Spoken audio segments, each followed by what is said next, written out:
Hey guys, welcome to the Pep Talk. I am outside here of one of my favorite St. James spots. It's a high tea bakery, best imperial cookies in town. And I am meeting up with my friend, Stacey Nattrass. You guys might know her as the phenomenal voice behind the anthems before the Jets games.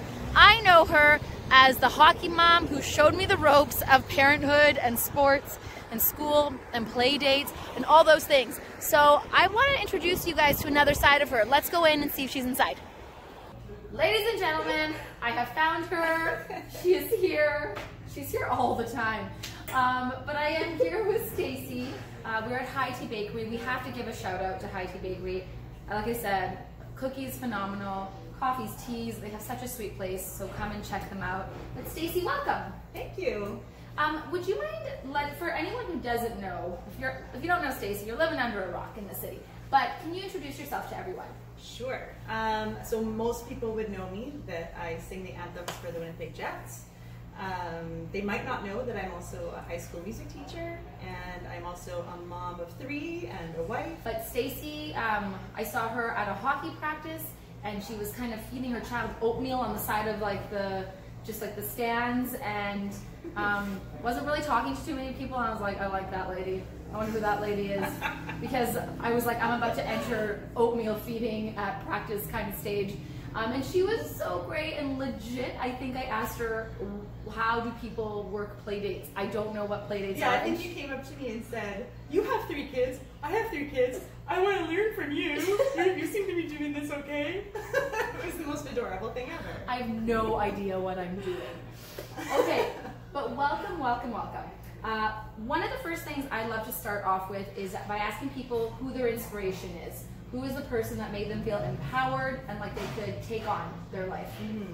I don't know that it's not easy to pick just one, right? Like, I think we are a product of all the people that come into our lives. But for sure my parents, and in different ways. My mom is a very strong woman, and has proven that even more so over the past few years since my dad passed away 5 years ago. But it's just incredibly strong and gracious, and yeah, just was always that way. You know, even you know, when I was growing up, she was the person who fixed everything with the tools. And my dad, he was just my biggest fan, my biggest champion. Always encouraging me to go forward and take risks. I remember him saying, like, don't say no to the opportunities that come your way. Like, say yes. And so I really credit him with where I've gone in my life, because I now that I'm a busy mom, I have to learn to say no. But for most of my life, I've said yes to every opportunity. What was your dad's name? Ken. Ken. Yeah. Let's all remember Ken's words. Like, when opportunities come your way, say yes. I think most people actually do normally say no. Because you're scared. Out of fear. It's yeah. So I love that piece of advice. Oh, okay. And he loved. Was it your parents both that loved music, or was it your dad? Like, I know that there was a love for music through your whole family. Yeah. So my aunt is actually Tracy Doll. Some people might know her. She's an opera singer. Like world famous opera singer. There's so much talent in this family. She currently teaches at the U of M in the vocal department.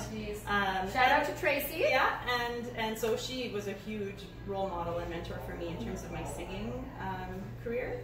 And like, my family's full of teachers, but my parents in particular, yeah, my dad had a love for music and played the accordion, was a very accomplished accordion player. Wow. And my mom's a wonderful singer, and they both sang in church choir, and they, you know, sang with friends in performance groups, and yeah, so I was just raised with music surrounding. I want to tell people something. The reason that some of us have no talent, musical talent, is because families like Stacey's family like, took all of it, and there was just only so much to disperse around the world.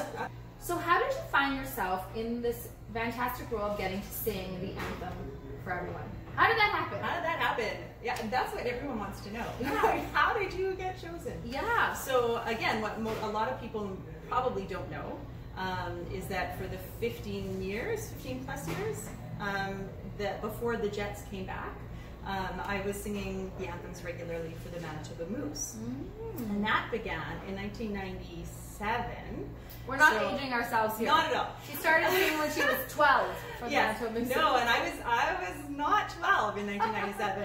I was a university student, and I auditioned to sing anthems for the Moose, and it was their second season, and they were looking for someone regular, and my dad, again, drove me there, and, you know, this is something this wasn't just like ooh, yeah, I'll do that. I had been dreaming of singing the anthem at Jets games, or at hockey games, or at any sporting event. Back, I can't remember, 7, 8. The first time I went to a Jets game, I hardly, there was the hockey, but the anthem at the beginning was for me like, oh, I want to do that. And I remember sending a cassette tape to the arena when I was in high school, I guess, or late junior high. Where is that cassette tape? Well, I don't know. Find it. But, you know, it wasn't my time. But again, saying yes to opportunities. So, you know, I auditioned and got the job, and, you know, consistently sang and was reliable, showed up, did a decent, good job, and when they announced the Jets were coming back, I was on pins and needles a little bit, because I didn't assume that I was going to get the gig, right? Like, I knew this is a time where they can choose to go another direction, go with someone super famous, you know, but I remember getting an email from my Jets boss in August and just leaping up and down in my basement, because at the time that's where my computer was. Just, yeah, so excited. The other funny thing that happens is in my classes that aren't choir oriented, so like I have a homeroom class, cross section of our school's you know, clientele. They'll come into class and they'll start asking me if I can sing for them. Like they want to, and they ask me questions about the game and have I met so and so, have I ever, you know. So it is fun to do that. Yeah. Trick question. Where do you think you have the biggest impact?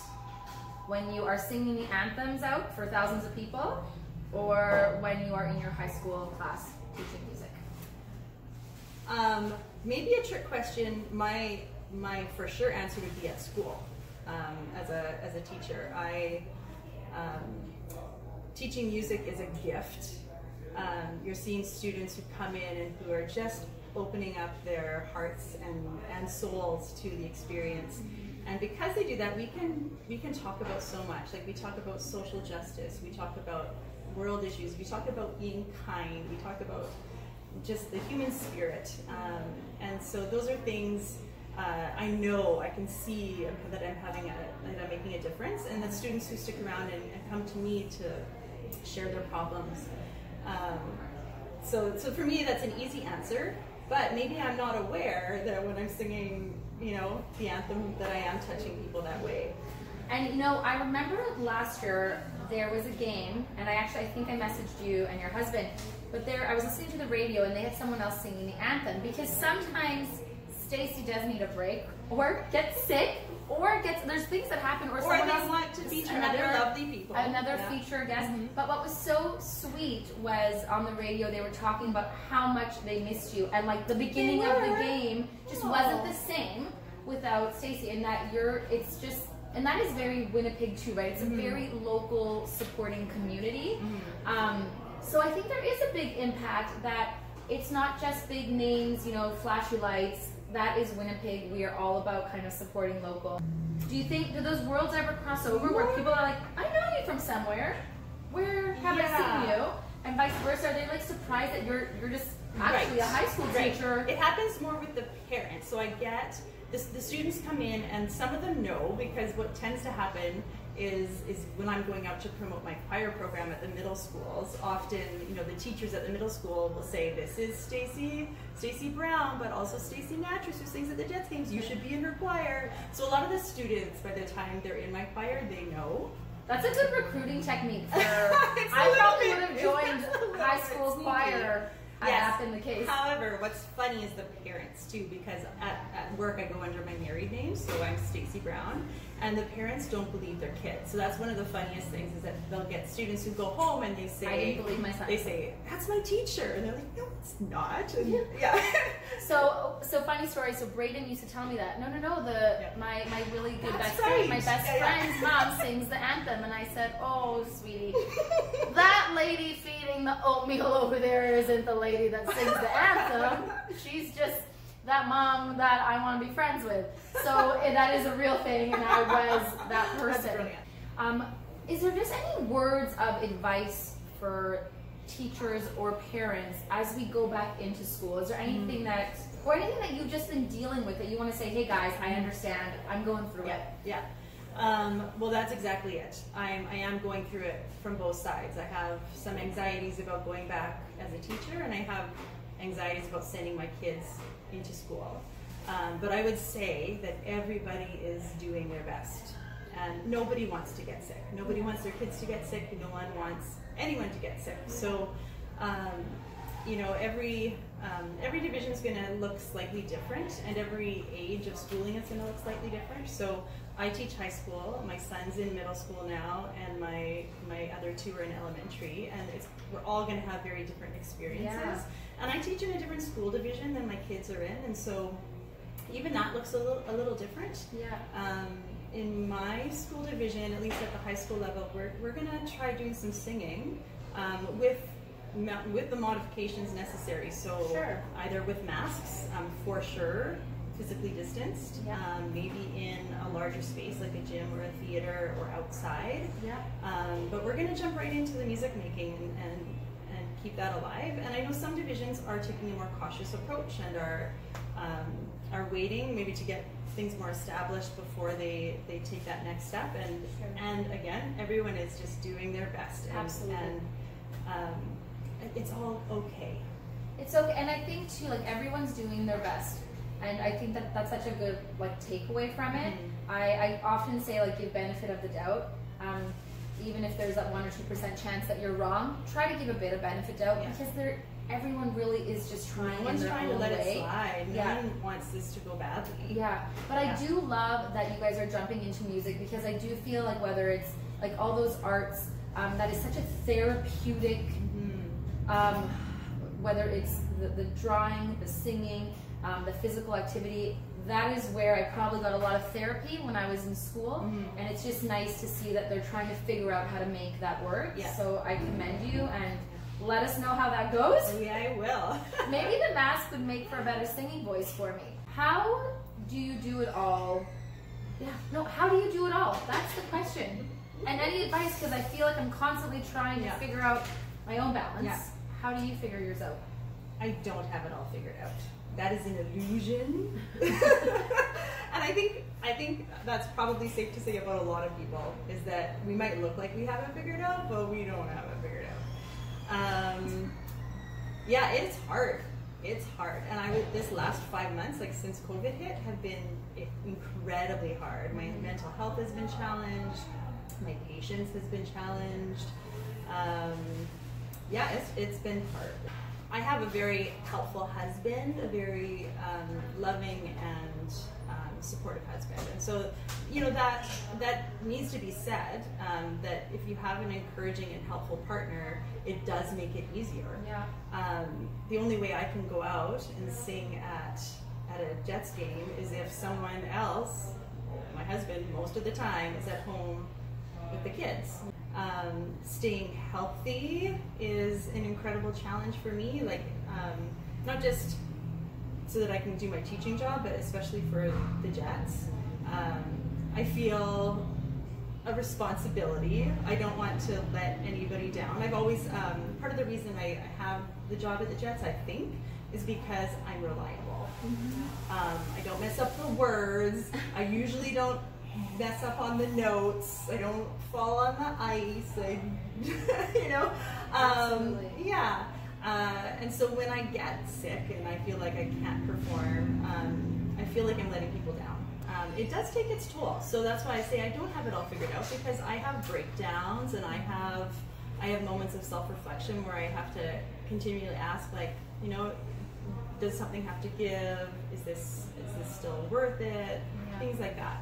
And that was one of my more attractive qualities, or what attracted me to Stacey from the get-go of our relationship, was that she was just like like imperfectly perfect to me. Like it was just, she was very transparent about, these are some of the challenges, these are some of the struggles. Just give me a call if you need like someone to talk to you about that or understand it, or and I think that really helps just for females to hear. Like if she doesn't have it figured out, then the rest of us kind of get like a free pass for a day, you know? Free pass. Yeah. But I remember when I was first a mother, and this is now over 10 years ago, and things are getting better. But I remember there being a lot of judgment about the right way to do things. The right, you know, do you swallow or do you not swallow? Cloth or disposables?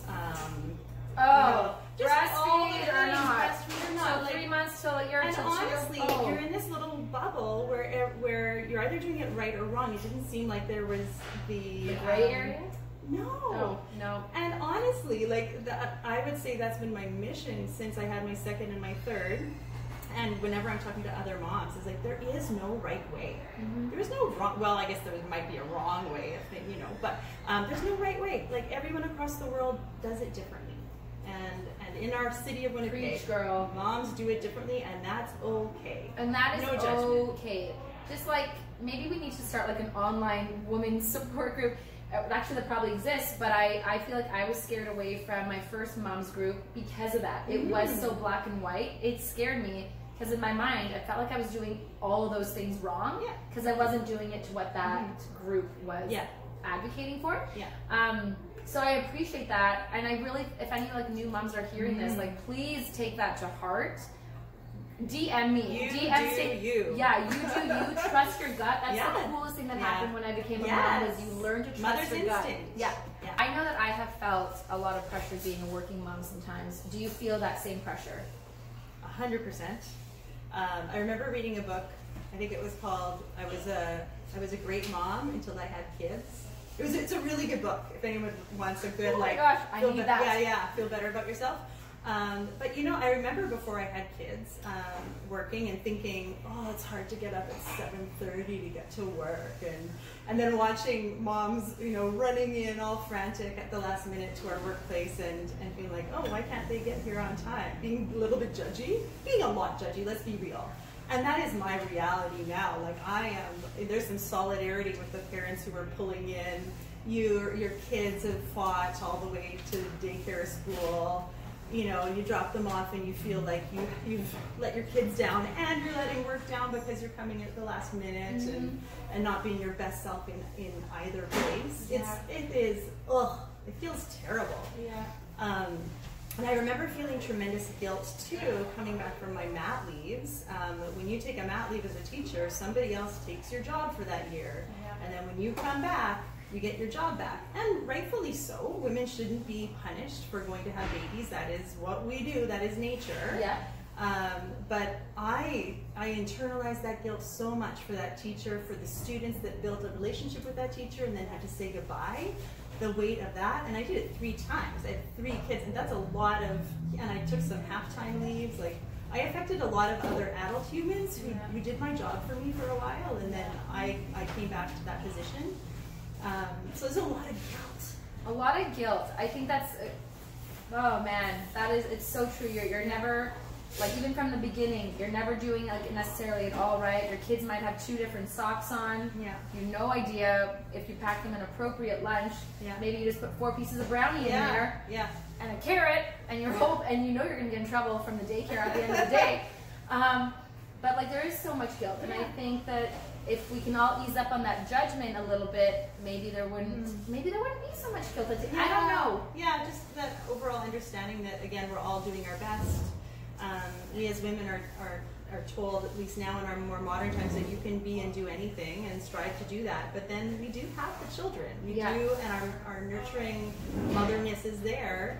And those 2 worlds are hard to mesh. And women, you can do anything. It will be hard. It will be hard. It's hard. I was gonna say, but it's hard to do everything. And I think that's where you were talking about teamwork and partnership and having a support group, whether it's your partner, your family, your parents, your best friends, whatever it looks like, because you can do anything. We can do anything. Like, look at us. We're phenomenal. We can do anything. But it's really, really hard to do everything, because then we also hold ourselves to a standard where we want to do everything perfect. Maybe perfect's overrated. Yeah. Highly overrated. It's time for speed round. Okay? Yay. I'm gonna ask you a series of questions. You're just gonna go with the first thing you think of. All right? You gotta tell people the truth. Oh no. Oh no. Here we go. 3, 2, 1. Favorite sport? Hockey. Favorite team? The Jets. Favorite player on the Jets? Shifley. Do you snore? No. What's your favorite instrument? Piano. What's your favorite child? Oh, no. I'm just kidding. I'm just kidding. What's your kid's bedtime? 8:30. What is your bedtime? 10. What's your real bedtime? 10. Husband 9:30. I stay up till 10 so I have my own time. Who's your favorite singer? Hard. Martin Sexton. What is your junk food go-to? Chocolate. If you had the choice, would you jump out of a plane or play goalie in an NHL game? Oh, good Lord. Jump out of a plane. And what is your dream job? I'm living it.